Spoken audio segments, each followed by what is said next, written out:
तो ठीक है, मुगल्स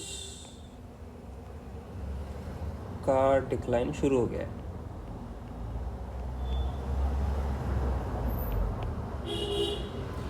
तो after Akbar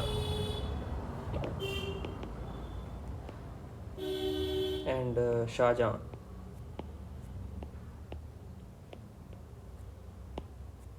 we know the next person is Aurangzeb, and Aurangzeb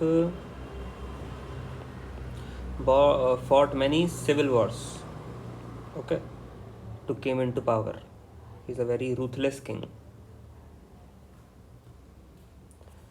Once he came into power, he initiated technical reforms, and in those reforms, one thing that he did is he make the posts, the management posts based on hereditary. Previously, in Akbar's time, they are based on talent, capabilities. Over the period of time, he make it hereditary, which means if these two things compromise, this position still remains in that place, and eventually, you know that these things eventually lead to decline. That's okay. Now, he also used the policy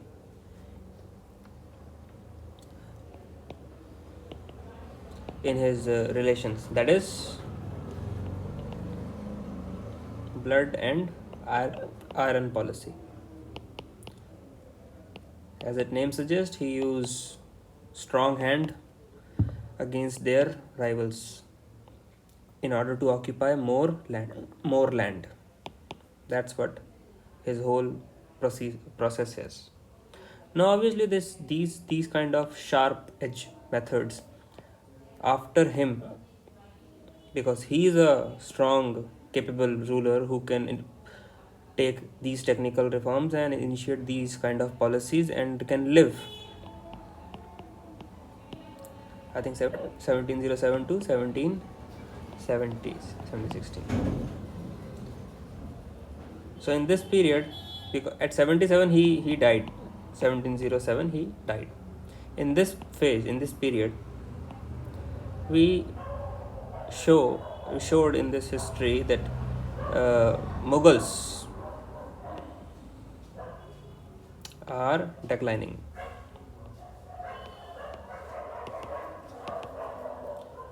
And in their declining phase, we will see other rulers and their respective policies.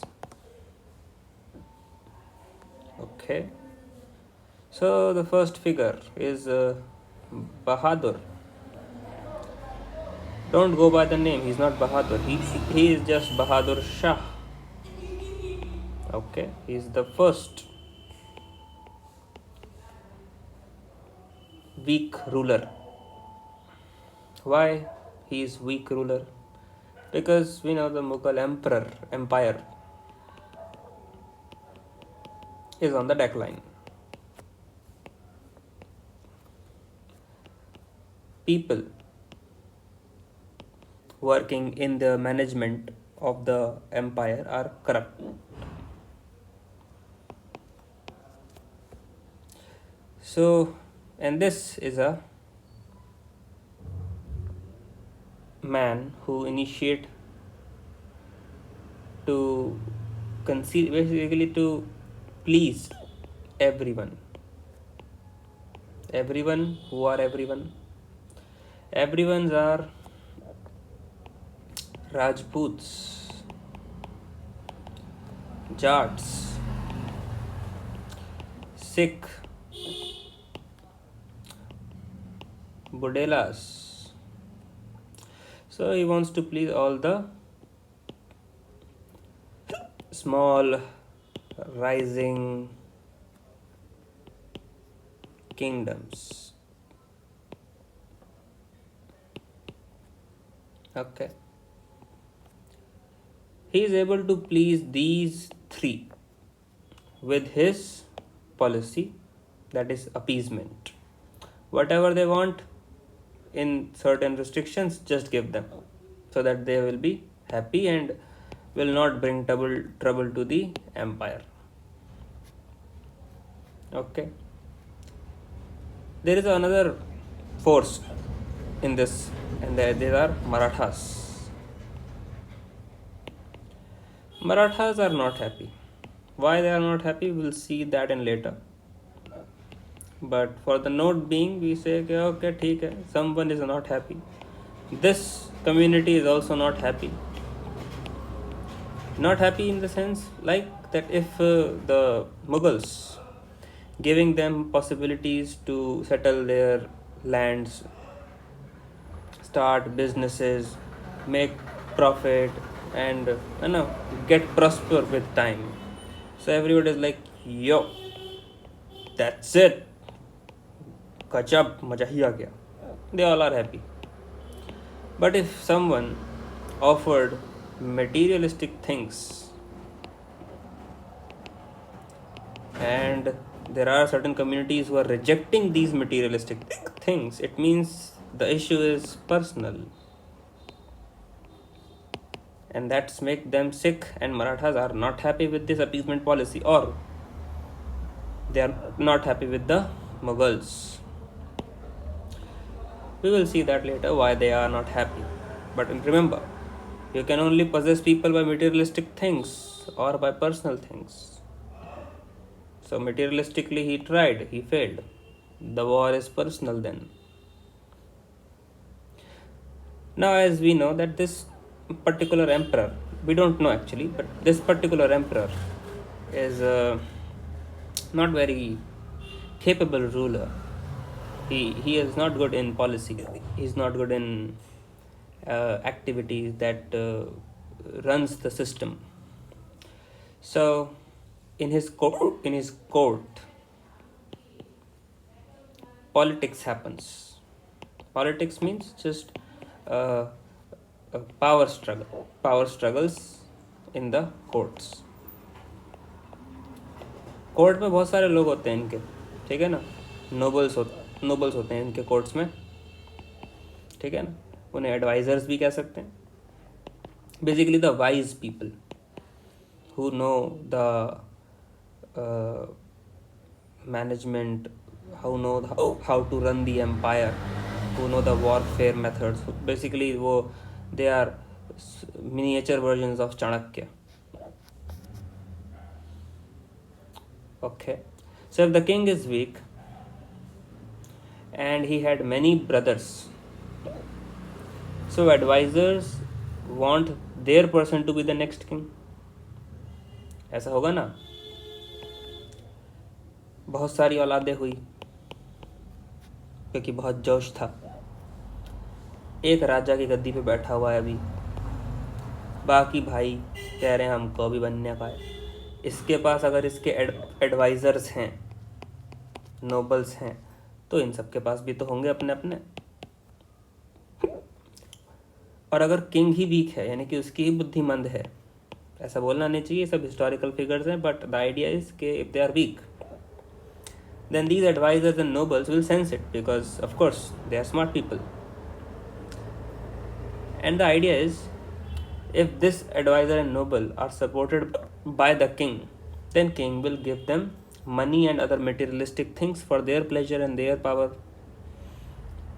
Eventually the other advisors and nobles will not get as much privileges as these advisors and nobles are getting, because they are advisors and noble of the king, and these are advisor and noble of the brother of king. So every advisor and noble more or less wants कि उनका आदमी king बने, so that they can have certain enjoyment. Okay, that's being said. So after Bahadur Shah death, he had 4 sons. ठीक है ना, बहादुर शाह मस्त आराम से निकल गए, because is just after Aurangzeb. So eventually इतना ना रेडिकल चेंज नहीं आता, there is a slow process. पहला वाला बहुत खतरनाक था, तो दूसरे वाले पे थोड़ी नाराज हो जाएंगे एकदम से. दूसरे वाले को उन्होंने ऑब्जर्व किया, एक्सपीरियंस लिया कि ओके ठीक है, ये किस तरीके का आदमी है और अब कैसे कैसे लोग आ रहे हैं, तो दे आर ऑब्जर्विंग इट। अब तीसरे टाइम पे दे वर वेरी कंफर्टेबल और अब होगा ताकत का नंगा नाच। सो ही हैड 4 सन्स, तो उन्होंने आपस में लड़ाई करी। And there is a Jahandar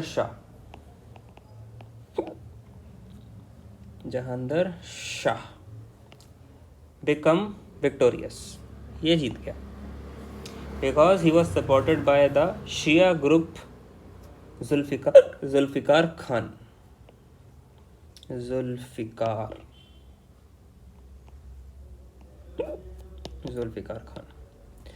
He belongs to a group of Shia. They are all Muslims, so Shia Muslim. Specifically Iranian. He is from Iran. अभी थोड़ा सा सेंस ले लो that there are 4 types of advisors and noble figures. Irani. From Turkey there are Turani.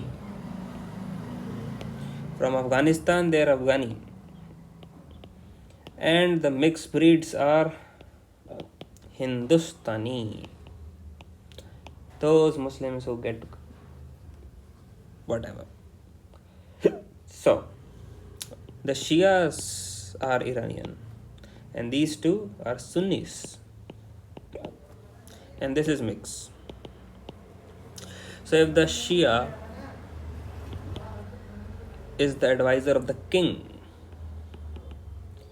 and there is a rivalry between the Shia and Sunni, ideological rivalry, then of course we will see some clashes. Now here on we see the era of king makers. Now kings are not winning by their own intellect, by their own effort, by their own energies. Eventually they are created by the nobles and advisors. So Jahandar was the king, but power is in the hand of Zulfikar Khan, and Zulfikar is a very knowledgeable man. So what he did is he initiated a system. Actually he didn't initiate it, he actually bring it back. The system is Ijara system began in his period. Ijara means contract farming.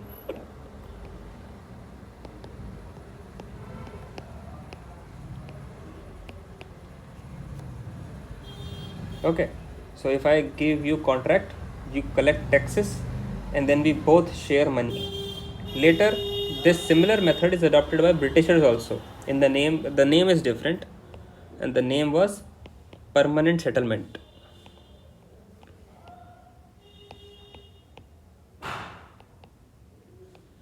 Same idea, this time it is not called Ijara. In the Britisher period it is called permanent settlement.